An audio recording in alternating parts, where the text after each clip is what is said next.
Assalamualaikum warahmatullahi wabarakatuh. Halo semua, perkenalkan nama saya Rin Ambarwati dengan NIM 7221144005.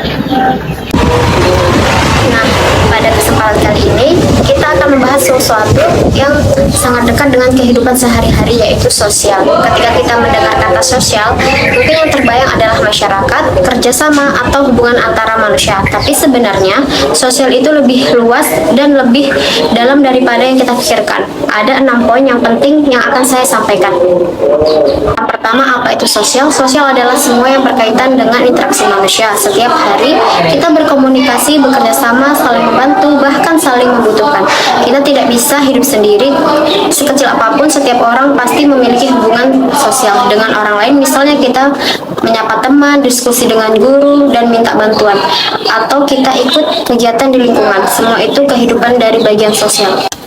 Nah, yang kedua, mengapa sosial itu penting? Sosial itu penting karena manusia adalah makhluk yang saling bergantungan dan membutuhkan orang lain untuk belajar, berkembang, bertahan hidup. Bayangkan kalau tidak ada kerjasama di masyarakat, banyak hal yang tidak akan berjalan lancar. Karena itu, kita butuh bantuan sosial menciptakan kenyamanan, keamanan, dan keteraturan di sekolah, di lingkungan, maupun dimanapun. Itu adalah kunci terjadinya harmoni. Yang ketiga, ada nilai sosial di kehidupan sehari-hari. Dalam lingkungan sosial ada nilai yang penting. Yang pertama, gotong royong ini adalah bentuk kerjasama yang sudah menjadi budaya Indonesia sejak dulu. Yang kedua, nilai toleransi, yaitu kemampuan untuk menerima perbedaan. Kita hidup dalam bermasyarakat yang beragam, sehingga toleransi membuat kita tetap rukun. Selain itu, ada juga empati, yang kemampuan memahami, merasakan keadaan orang lain. Empati menjadikan hubungan sosial lebih hangat dan manusiawi. Dan yang keempat, ada contoh masalah sosial di masyarakat. Di balik hal positif ada juga tantangan sosial yang harus kita pahami, misalnya kemiskinan, pengangguran, rendahnya pendidikan, dan kurangnya peduli terhadap sesama. Masalah sosial ini muncul ketika ada ketidakseimbangan dalam bermasyarakat. Kita mungkin tidak bisa menyelesaikan semuanya, tetapi kita bisa mulai dari hal kecil seperti membantu teman yang kesulitan belajar, menghargai orang lain, dan ikut kegiatan positif di lingkungan. Nah, yang kelima, peran kita sebagai pelajar. Sebagai pelajar, kita punya peran besar dalam pembangunan kehidupan sosial yang lebih baik.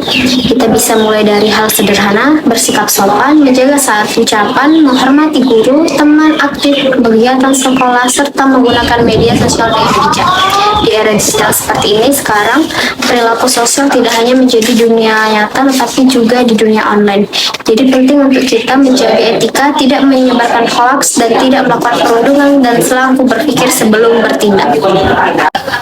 Dan yang keenam, bentuk sikap sosial yang baik. Untuk membangun masyarakat yang harmonis, kita perlu membiasakan sikap sosial yang baik sejak sekarang. Belajar mendengar pendapat orang lain, tidak egois, menghargai perbedaan, dan berani meminta maaf maupun memaafkan. Sikap-sikap kecil seperti ini nantinya akan berbentuk kita menjadi pribadi yang lebih dewasa, bijak, maupun hidup berdampingan dengan orang lain.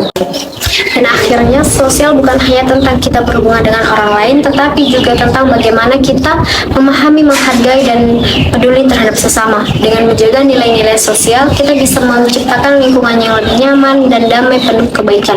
Mulailah dari langkah kecil, dari tindakan kecil, karena perubahan besar berawal dari langkah yang kecil. Semoga video ini bermanfaat dan dapat mengingatkan kita semua tentang pentingnya hidup bersosial. Sampai jumpa semuanya.